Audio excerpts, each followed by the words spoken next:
Bismillahirrahmanirrahim. Assalamualaikum warahmatullahi wabarakatuh. Alhamdulillahilladzi arsala rasulahu bil huda wa dinil haqq liyuzhirahu 'alad dini kullihi wa kafa billahi shahidan wa kafa billahi nasira. Asyhadu an la ilaha illallah wahdahu la syarika lah wa asyhadu anna Muhammadan abduhu wa rasuluh. Allahumma shalli ala Muhammad wa ala ali Muhammad. Wa ba'd. Termasuk yang sama-sama terhormati Pak Sastra-Wijaya dan pengurus masjid yang lainnya, Bapak-bapak, Ibu-ibu sekalian, jemaah yang dirahmati Allah Subhanahu wa taala. Alhamdulillah, segala puji bagi Allah pada malam hari ini. Allah berikan kepada kita nikmat iman, nikmat Islam, nikmat kesehatan, nikmat kesempatan, nikmat untuk bisa berada di dalam majlis ilmu. Semoga apa yang kita lakukan ini bernilai pahala sisi Allah Subhanahu wa taala. Salam dan salam kita aturkan kepada Nabi kita, Nabi Muhammad sallallahu alaihi wasallam. Semoga senantiasa tercurahkan kepada beliau. Semoga kita semua sampai akhir hayat kita nanti menghembuskan nafas terakhir kita sebagai umat beliau, sehingga nanti kita layak mendapatkan syafaat beliau dan layak mendapatkan surga beliau insyaallah. Jemaah sekalian, kita melanjutkan kajian rutin kita terkait dengan tafsir. Kita bulan yang lalu, sepekan yang lalu sudah masuk di tafsir surat Al-Fatihah. Baru ayat pertama dan belum selesai. Kita lanjutkan ayat pertama dulu ya. Ayat pertama, Bapak Ibu sekalian, ayat kedua menurut mazhab Syafi'i. Kalau ayat pertamanya menurut mazhab Syafi'i adalah Bismillahirrahmanirrahim. Nah, kalau menurut jumhur ini ayat pertama. Menurut jumhur ulama ayat pertama yaitu Alhamdulillahi Rabbil Alamin. Karena Bismillahirrahmanirrahim sudah panjang pembahasannya, kita bahas ya pada dua pertemuan sebelumnya.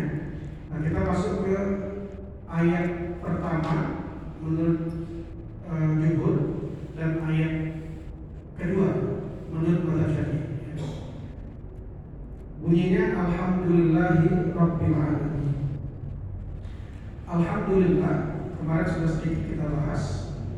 Alif lam ta'rif yang ada kata di awal surat ini Alhamdulillah. Nah, alnya itu namanya alif lam ta'rif lil istighraq. Alif lam ta'rif lil istighraq. Disebut lil istighraq karena dia menunjukkan ketercakupan. Jadi ketika dikatakan Alhamdulillah, Alhamdulillah itu menunjukkan ketercakupan pujian ya, pada segala sisinya, sehingga kemudian Alhamdulillah itu habis hanya untuk siapa? Lillah, untuk Allah saja. Jadi ada ketercakupan pada alif lam ta'rif itu dia istighraq, menunjukkan bahwa segala puji, jadi terjemahannya dalam bahasa Indonesia tidak lagi pujian kepada Allah, tetapi segala puji bagi Allah. Disebut segala puji bagi Allah karena semua sisi pujian untuk Allah. Semua sisi pujian untuk Allah. Tidak ada sisa pujian untuk makhluk. Tidak ada sisa lagi pujian untuk makhluk. Maka kemarin kita bahas secara hakikat tidak ada yang layak dipuji kecuali Allah. Secara hakikat. Meskipun secara syariat itu tetap saja memuji, mengapresiasi itu secara syariat diperkenankan.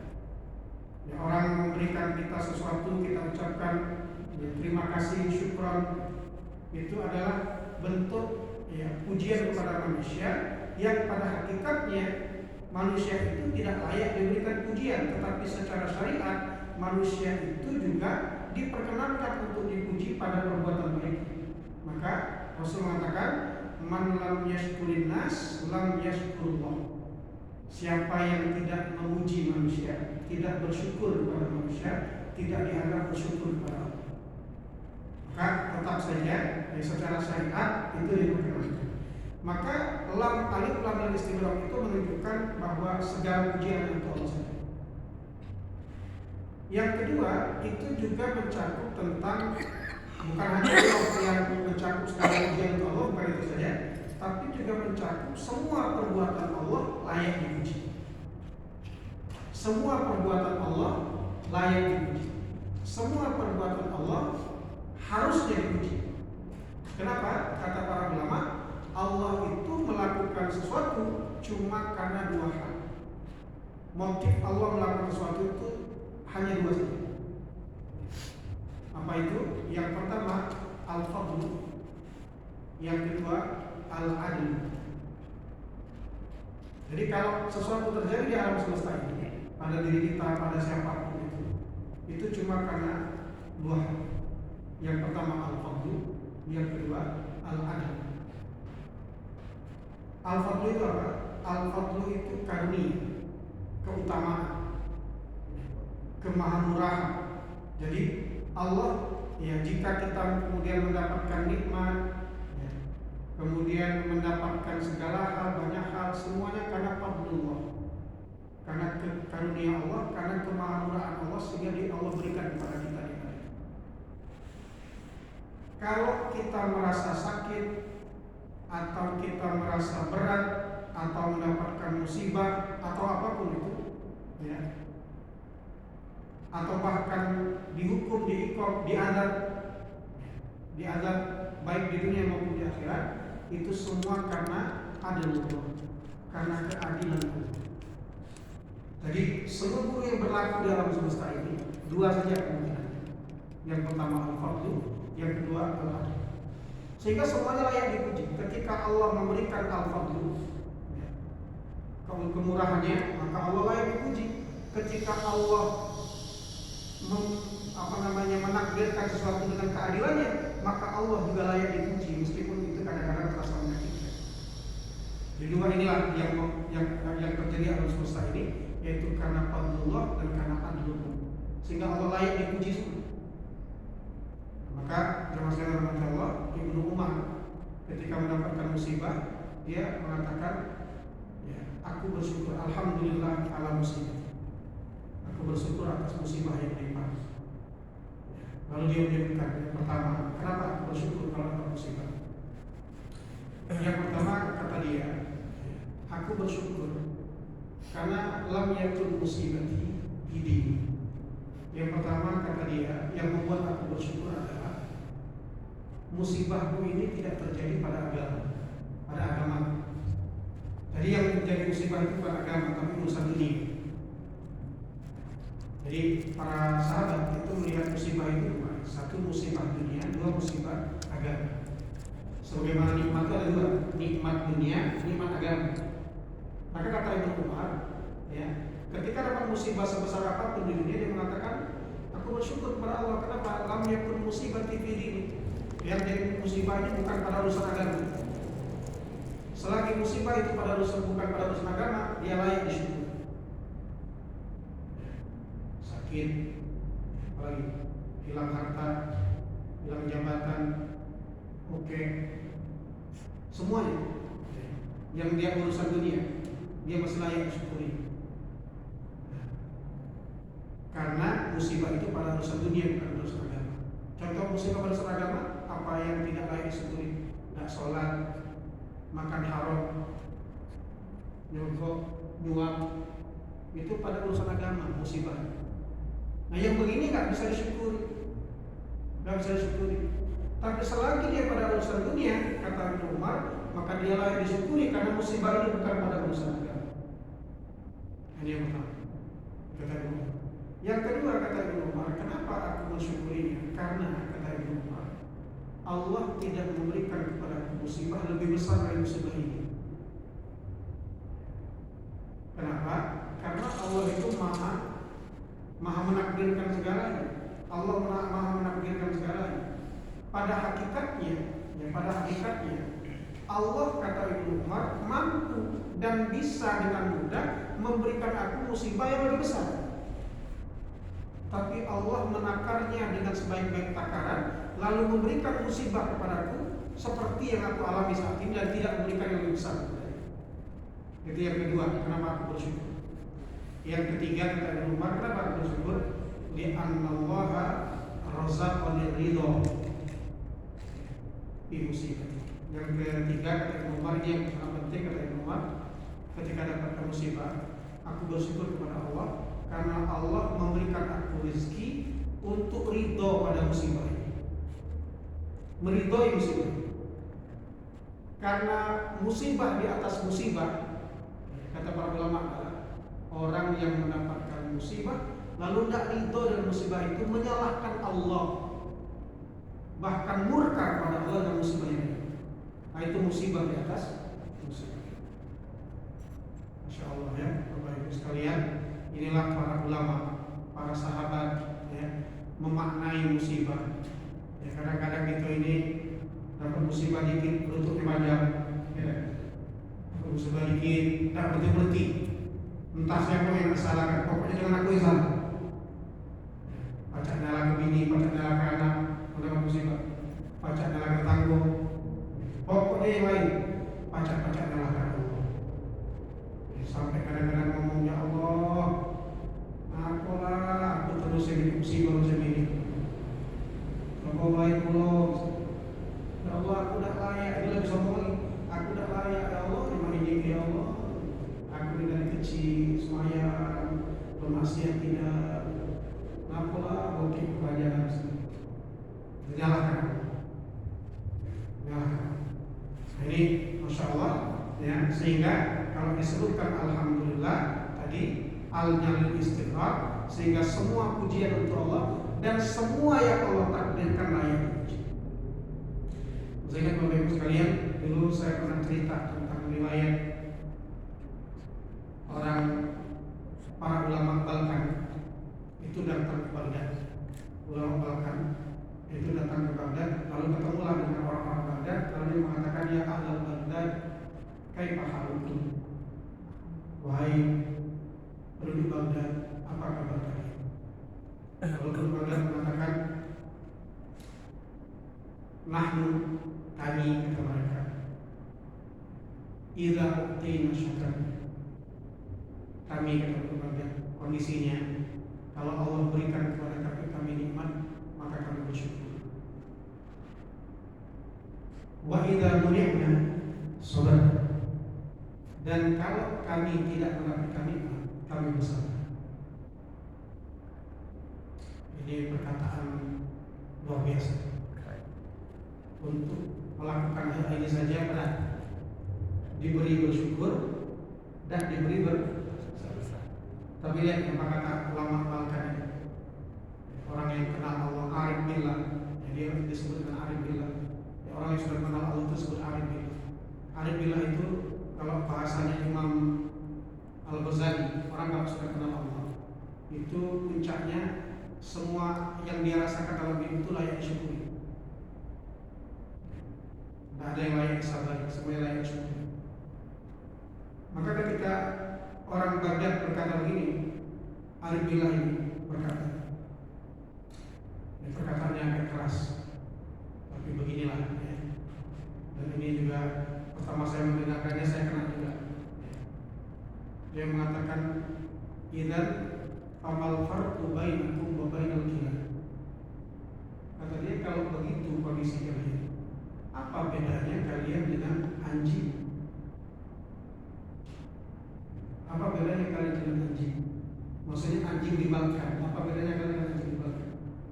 Karena anjing di Balkan, kata mereka, kalau tuannya itu memberikan makan, dia akan bersyukur menggonggong kepada tuan, mengucapkan terima kasih dengan menggonggong. Lalu kalau tuannya tidak keluar memberi makan, dia akan menunggu bersabar sampai tuannya keluar. Apa bedanya kalian dengan anjing di Balkan? Masya Allah, saya langsung kenal. Jadi sama dengan pertanyaannya, apa bedanya dengan anjing? Kata dia, amanah. Kalau kami, kata Arif bilang, kalau kami tidak gitu. Kalau kami idza muni'na syakar. Kata dia, kami kalau tidak diberi nikmat, ya, tidak diberi harta, tidak diberi jabatan, ya, syakar, kami bersyukur. Wa idza u'tina asarna. Ini bedanya. Kami kalau tidak diberikan nikmat, harta, jabatan dan sebagainya, kami bersyukur. Dan jika kami diberikan nikmat oleh Allah, kami mendahulukan orang lain. Itulah bedanya. Dan anjing gak bisa begitu, Pak. Jadi kata dia anjing gak bisa begitu. Anjing kalau dikasih tulang, berebut tulang. Karena ini nikmat dari Tuhannya. Adapun orang yang kenal dengan Allah, ketika diberi, ya, dia mendahulukan Allah. Sehingga tidak ada istilah di dunia itu berebut. Tidak ada istilah perebutkan ini. Insya Allah, ya. Inilah jamaah sekalian rahmati Allah, luar biasanya. Maka ketika kita ucapkan Alhamdulillahirabbil alamin, Alhamdulillah istighfar, kemudian untuk siapa? Lillah, untuk Allah saja. Rabbil alamin. Rabb sudah pernah kita jelaskan pada tafsir An-Nas, tafsir Al-Falaq dan seterusnya. Ya, Rabb itu artinya secara bahasa ada beberapa makna. Satu adalah pencipta, dua adalah pemelihara, tiga adalah pemilik, empat adalah pengurus yang mengurus. Maka ketika disebutkan Alhamdulillah, segala puji bagi Allah, lalu ditekankan Rabbul Alamin, Rabb yang mengurusi, yang memiliki, yang menciptakan, yang memelihara. Apa? Al-Alamin. Al-Alamin apa? Kata para ulama tafsir, ya, Al-Alamin bimakna al-khalq. Al-Alamin itu maksud Allah adalah al-khalq, makhluk, semua makhluk. Semua makhluk. Mulai dari binatang, mulai dari langit, bumi, semuanya. Al-Alamin bimakna al-khalq. Segala puji bagi Allah, Tuhan yang memiliki seluruh makhluk, yang memelihara semua makhluk, yang memiliki semua makhluk, Rabbul Alamin. Maka kita jelaskan, ini dijelaskan dalam tafsir An-Nas, tafsir Al-Falaq. Ketika disebutkan Rabbun Nas, Rabbul Alamin, Rabbul Khalqi, maka itu maksudnya adalah Allah itu pemilik semuanya. Allah itu pemilik semuanya. Maka pada hakikatnya makhluk tidak memiliki. Pada hakikatnya hanya Allah yang layak dipuji. Pada hakikatnya cuma Allah yang memiliki, tidak ada yang memiliki cuma. Maka pada konsepnya manusia, makhluk tidak memiliki bahkan dirinya sendiri.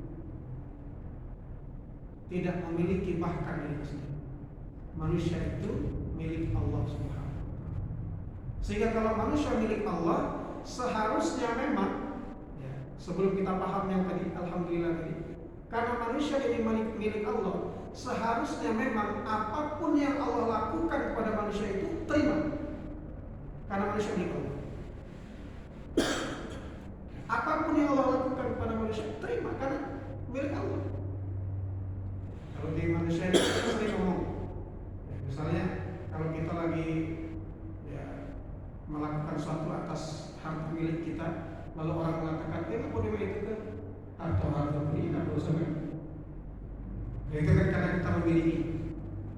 Ya, kira-kira begitu. Nah, Allah itu memiliki kita. Apa saja yang Allah mau, terima karena kita milik Allah. Gak usah protes. Kita milik Allah. Seharusnya begitu. Karena pada hakikatnya cuma Allah yang memiliki dan alam semesta milik, termasuk manusia. Maka sempurna sudah ayat kedua ini atau ayat pertama ini. Allah mengatakan Alhamdulillahi Rabbil Alamin. Baru satu ayat ini saja, Bapak Ibu sekalian, betapa tenangnya hidup kalau kita hidup dengan di bawah naungan Alhamdulillahi Rabbil Alamin. Tenang hidup. Kita capek karena tidak hidup di bawah naungan ini. Ada capek karena hidup tidak di bawah naungan Alhamdulillahi Rabbil Alamin.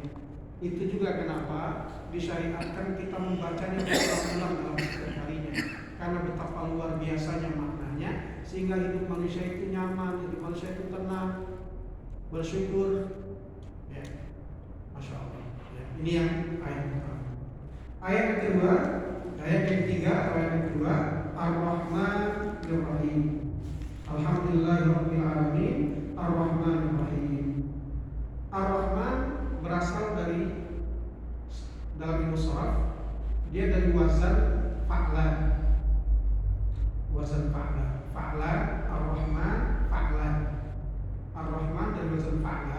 fa'lan itu dalam bahasa Arab lil mubalaghah.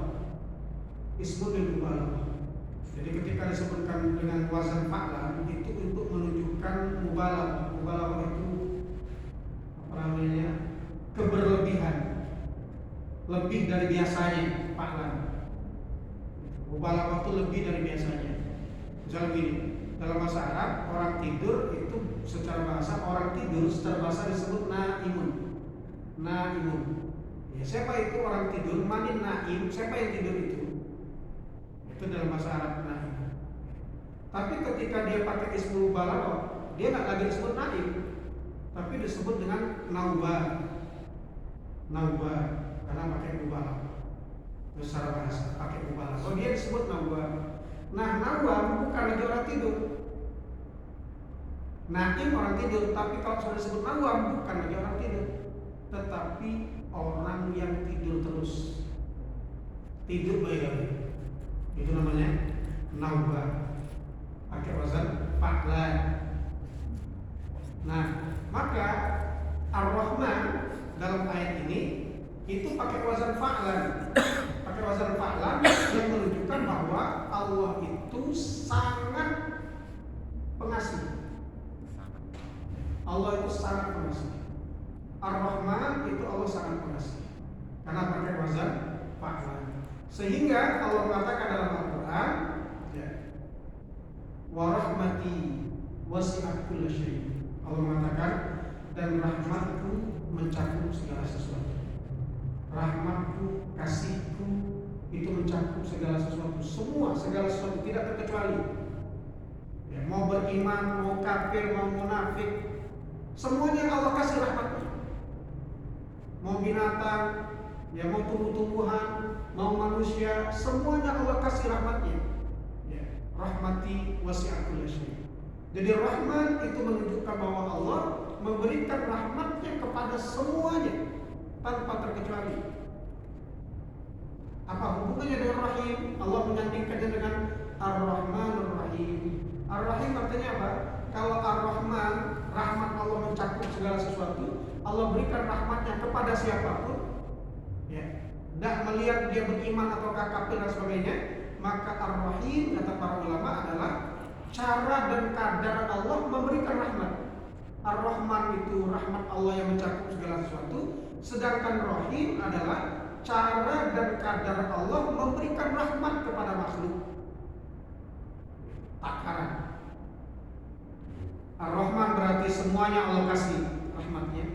Ar-Rahim adalah takaran Allah memberikan rahmat kepada makhluk. Orang beriman diberi takaran sekian, orang kafir diberi takaran sekian. Orang beriman layak diberikan rahmat begini, orang kafir dikasih rahmat juga, tapi rahmat yang ini gak layak dikasih. Itu Ar-Rahman Ar-Rahim. Sehingga, ya, kalau kita lihat dari sini, Ar-Rahman artinya ya Allah nggak milih-milih, Allah kasih. Coba bayangkan kalau Allah dan Rahman, Allah dan Rahman, kalau Allah bukan Maha Rahman, ya, orang kafir misalnya, Allah hentikan oksigennya semuanya, mati semua.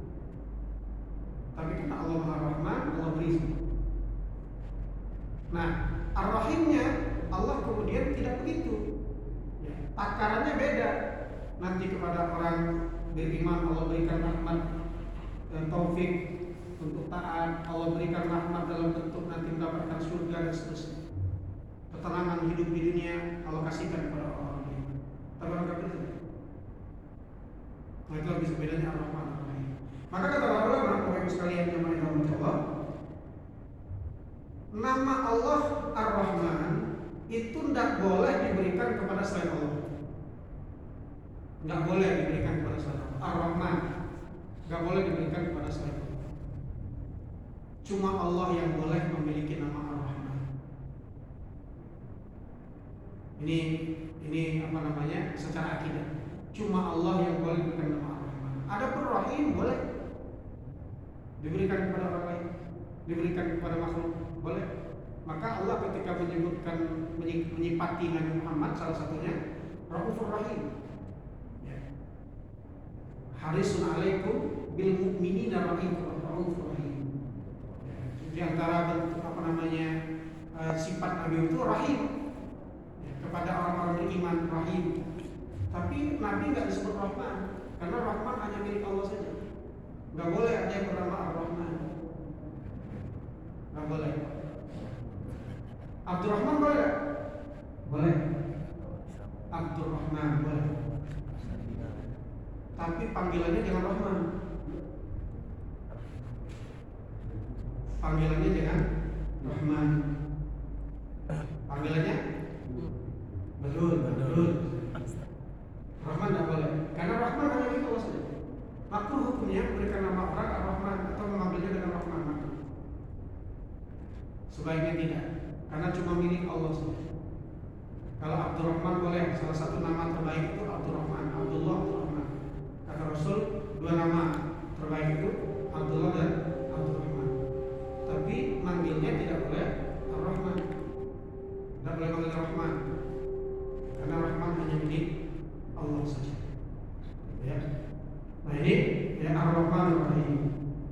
Maka disebutkan juga ya, Allah Maha Rahim banyak dalam ayat disebutkan Inna rabbaka sari'ul iqab wa innahu laghafurur rahim. Ya.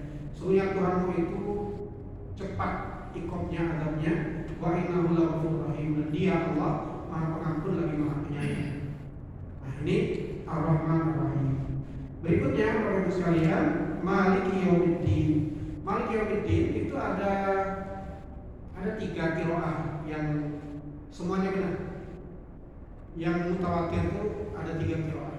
Satu panjang, ma-nya panjang, Maliki Yaumiddin. Yang kedua, ma-nya pendek, Maliki Yaumiddin. Maliki Yaumiddin. Ini 2 qiraah yang benar. 2 qiraah yang benar, bacaan benar. Mau panjang benar, Maliki Yaumiddin. Pendek juga benar, Maliki Yaumiddin. Nah, satu lagi qiraahnya Abu Hanifah, meskipun ini agak menyendiri, tetapi juga dianggap benar, Malaka Yaumiddin.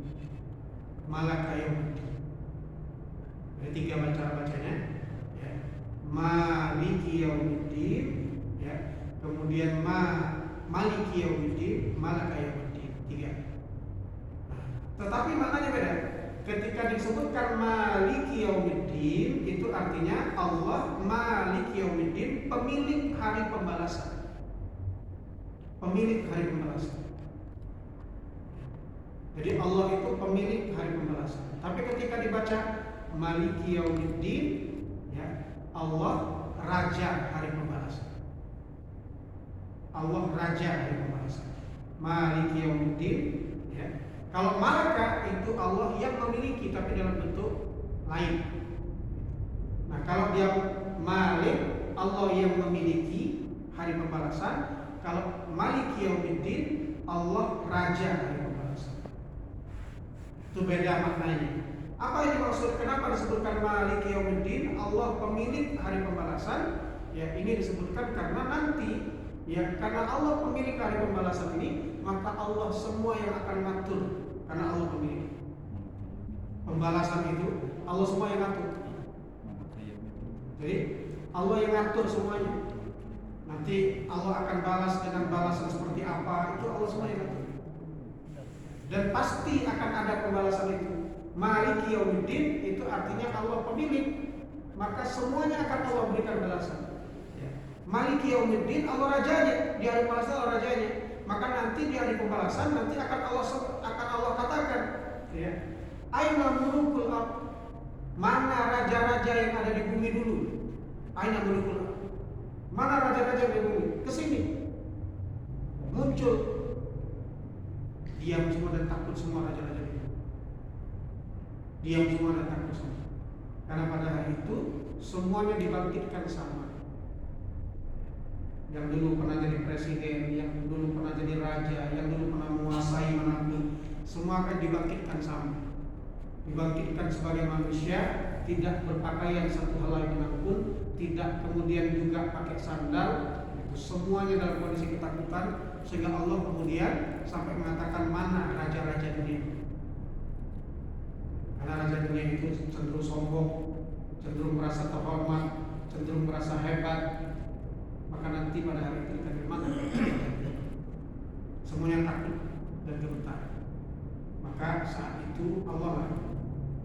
Maliki Yaumiddin. Allah lah raja ya, pada hari pembalasan. Nah ini teman sekalian yang dirahmati Allah, Maliki Yaumiddin. Lalu kemudian pada ayat berikutnya Allah berfirman, Iyyaka na'budu wa iyyaka nasta'in. Iyyaka na'budu wa iyyaka nasta'in.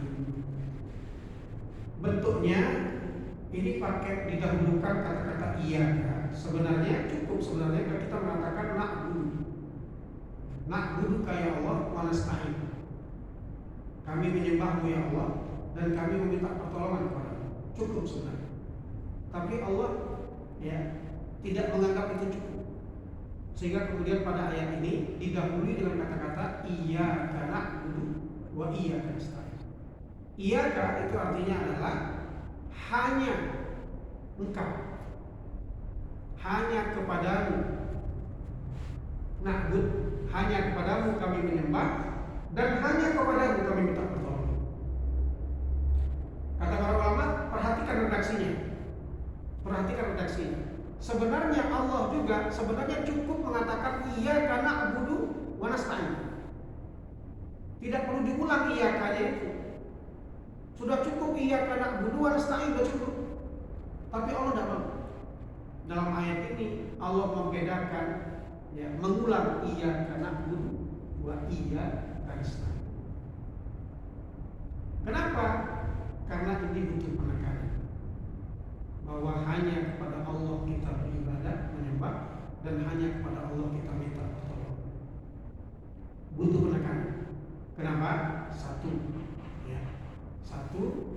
iyyaka na'budu, hanya kepadamu kami menyembah ya Allah. Ya. Na'bud, menyembah, itu asal dari perbuatan manusia. Itu yang pertama ini, menyembah. Lalu untuk menyembah, manusia itu tidak akan mampu kecuali dengan pertolongan Allah. Kecuali dengan pertolongan Allah. Maka iyyaka na'budu wa iyyaka nasta'in.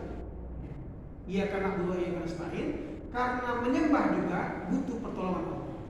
Beribadah juga butuh pertolongan Allah. Tugas manusia hanya menyembah saja, tapi tidak akan mampu menyembah Allah kecuali dengan pertolongan Allah SWT. Itulah kenapa Allah tegaskan hanya kepadamu ya Allah kami menyembah, hanya kepadamu kami meminta pertolongan. Tanpa pertolongan ini manusia tidak akan bisa menyembah.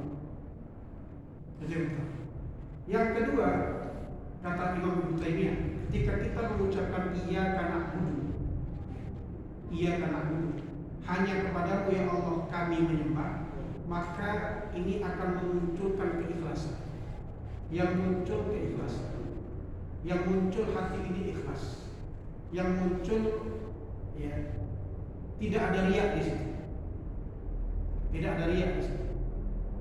Ketika kita mengatakan itu tidak ada riya di situ, maka ketika kita beribadah kepada Allah murni untuk Allah saja, tidak ada keinginan dipuji Allah, dipuji manusia karena penyembahan itu.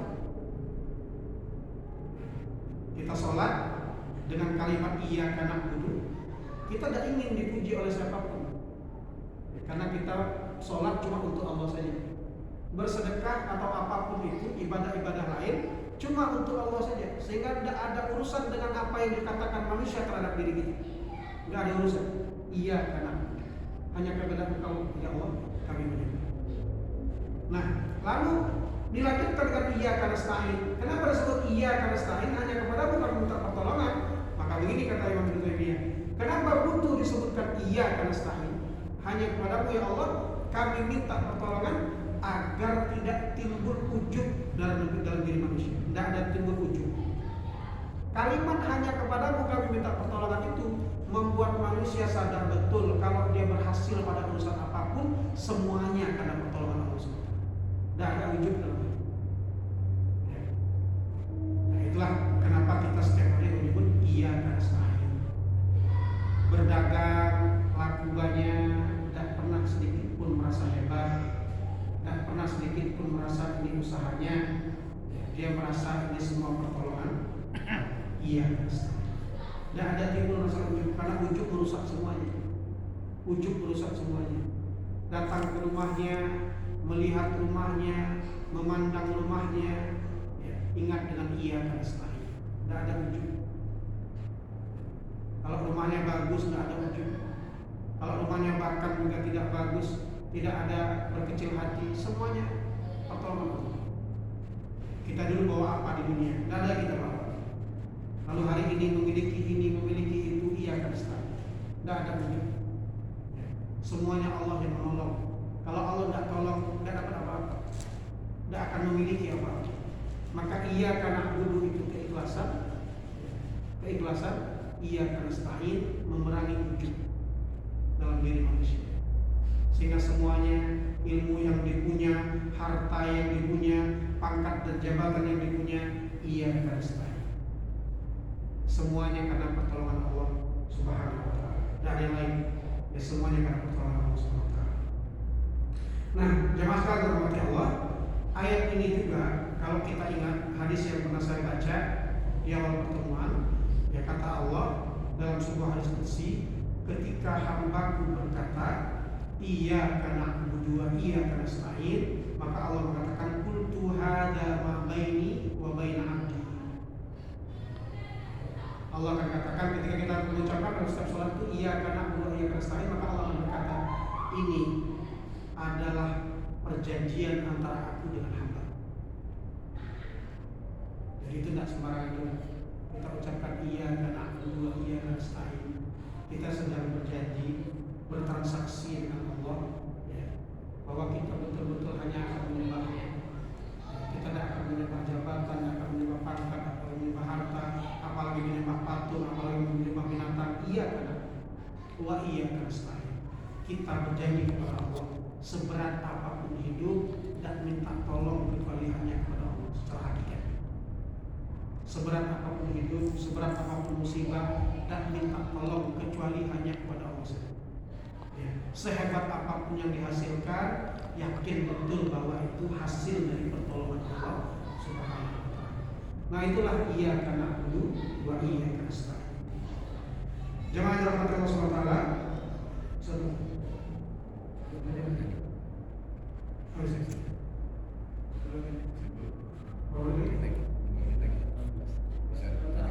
Pertanyaan 4 menit. 4 menit. 10 menit. Itu 18. Ada diskusi dulu atau saya lagi silakan. baik, dipersilakan apabila Bapak dan Ibu sekalian ada yang ingin didiskusikan.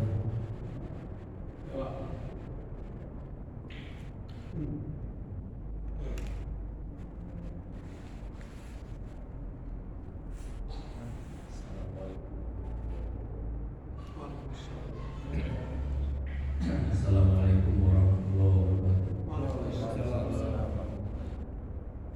Ustaz, yang kata-kata iyyaka na'budu wa iyyaka nasta'in itu Allah itu perjanjian tadi. Apakah ada hubungan salah satu hubungan kita dijamin?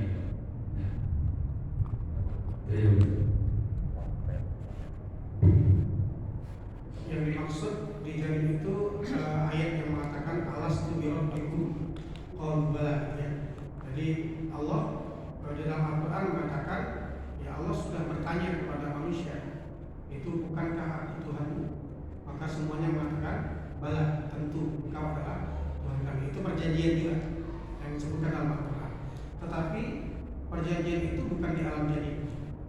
Ya, kata para ulama, itu perjanjian terjadi di alam ruh.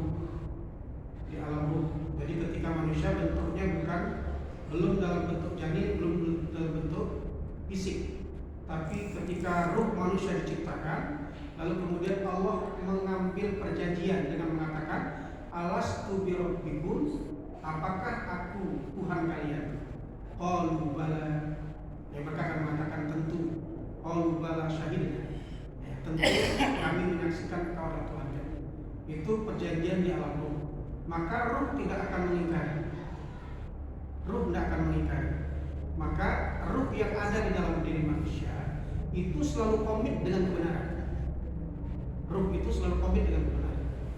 Tetapi ruh itu bertarung dengan apa yang disebut dengan nafsu.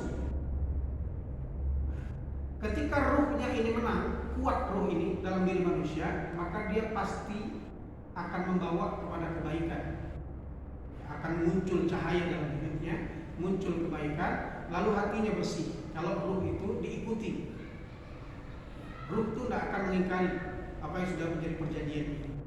Nah, cuma ada lawan ruh, namanya nafsu. Ketika nafsu ini kuat, ruh ini lemah pengaruhnya dalam diri manusia. Ketika nafsu kuat, maka hati itu akan condong kepada nafsu, lalu kotornya. Ini ya, kalau ruh tadi tidak akan menyelisihi, tapi dia bisa kalah dalam diri manusia, karena itu perjanjian di alam ruh. Nah, ada pun iya karena abu dua iya karena stain, itu perjanjiannya di alam jasad, ya. Di alam manusia yang sudah hidup. Di alam manusia sudah hidup. Kita yang sudah hidup begini, kita sholat, kita katakan iya karena abu dua iya karena stain, iya karena abu dua iya karena stain. Bahkan itu kita ucapkan berulang-ulang, setiap hari yang berulang-ulang. Nah, itu dua perjanjian yang berbeda. Yang satu di alam ruh, dan ruh itu komitmen sampai kapanpun dia komitmen. Ya, sehingga ruh itu kalau manusia bermaksiat dia tersiksa. Makanya manusia itu gelisah setelah bermaksiat, karena ada ruh di situ yang gelisah dengan maksiat. Ada ruh yang gelisah dengan maksiat. Itu yang membuat manusia itu jadi gelisah. Kenapa? Karena ruh sudah berjanji dan dia komit dengan perjanjian itu, dan ruh tidak akan membisikkan kecuali kebaikan. Maka bahasa Indonesia sering mengatakan sebagai apa? Hati nurani. Hati nurani. Karena ruh itu ada cahaya. Kata Imam Al-Ghazali, ruh khizanatun nur. Ruh itu tempat penyimpanan cahaya. Kita menyebutnya nurani. Nur itu cahaya. Hati nurani kalau orang Indonesia mengatakan. Nah, ruh tetap komitmen dengan perjanjian itu, alastu bi rabbikum. Nah, lalu kemudian fisik ini ya, dengan akal kita ucapkan iya karena dua iya karena stain. Nah, itu yang akhirnya kadang-kadang membuat kita tidak komit dengan kalimat itu. Kita ucapkan terus, tapi pas kepepet minta tolong dukun, kepepet dan sebagainya, hilang. Nasta'in, iya karena stain. Ketika kecewa, tidak sholat lagi misalnya, hilang iya karena dukun dan lain sebagainya. Nah, ini bedanya dua perjanjian. Begitu.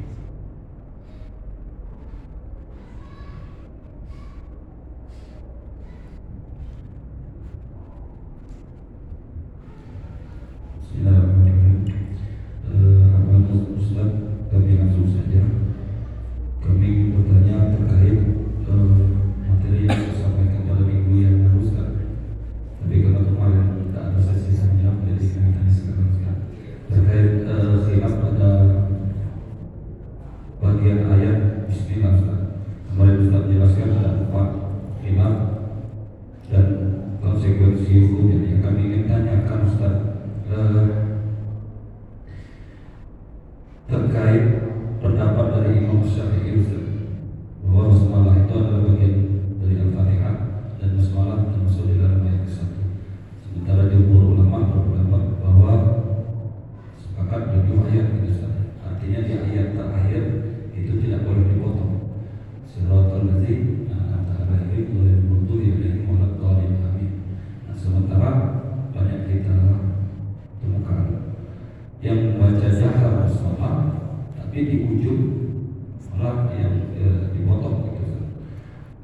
Jika ini karena alasan nafas, Ustaz, nah bagaimana penjelasan Ustaz terkait hal ini? Begitu, Ustaz. Terima kasih. Assalamualaikum. Konsekuensi dari pendapat Imam Syafi'i itu dibuat dalam satu ayat. Kan konsekuensinya yang akhir. Siratal ladzina an'amta 'alaihim ghairil maghdubi 'alaihim waladdallin. Itu maka di situ tidak ada tanda la di situ. La waqaf di situ. Tidak boleh ada waqaf.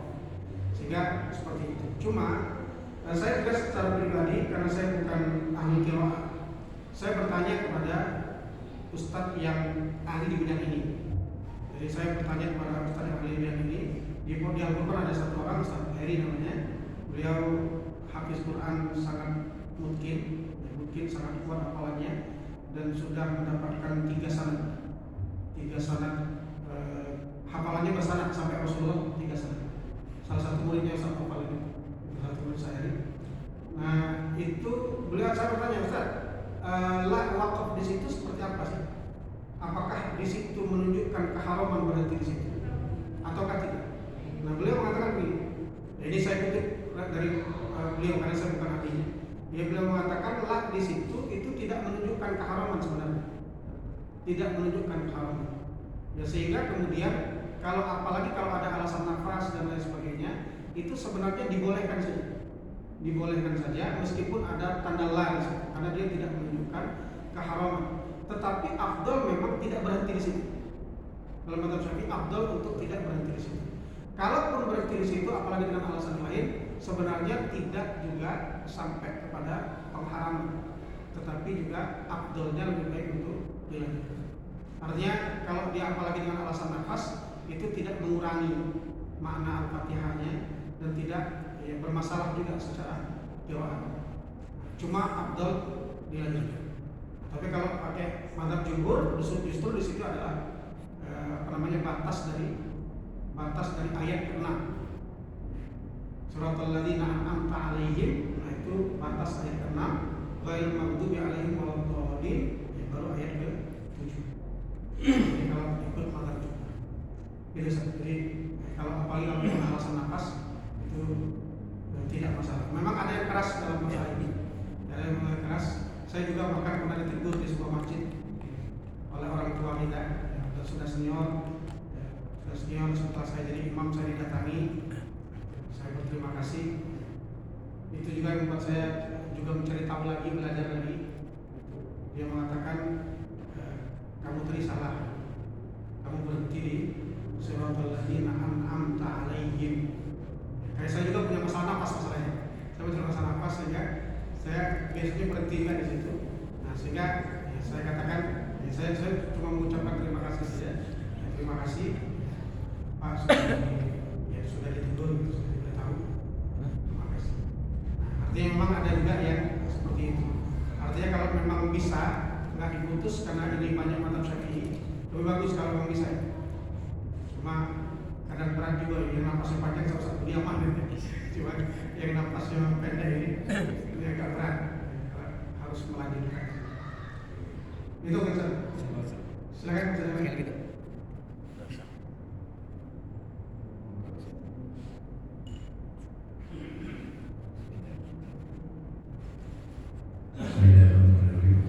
Assalamualaikum warahmatullahi wabarakatuh. Pak Ustaz, jadi Pak Ustaz di ayat tadi Ar-Rahmanir-Rahim tadi, Dia Maha Pengasih lagi Maha Penyayang. Jadi ada istilah Pak Ustaz, apa bedanya kita dengan anjing? Rahmat tadi ya. Nah di sini kalau anjing kapan belum dikasih makan ditunggu. Nah kalau kita umat muslim ya, jadi ya, perbedaannya kami apabila kami diberi nikmat, kami mendahulukan bersyukur dan berdoa orang lain. Jadi maksud daripada kata mendahulukan orang lain itu, apakah misalnya nikmat apa itu? Apakah nikmat dunia atau nikmat apa? Tolong diberikan penjelasan. Terima kasih. Assalamualaikum warahmatullahi wabarakatuh. Ada kaidah dalam fikih, kaidah fikih itu berbunyi al-itsar fil ibadah mamnu wal itsar fil muamalah matlub. Jadi kaidah ini mendahulukan orang pada urusan ibadah itu dilarang. Misalnya dulu orang lain sok depan, nah itu dilarang sebenarnya. Aja kamu. Ini urusan ibadah tidak boleh.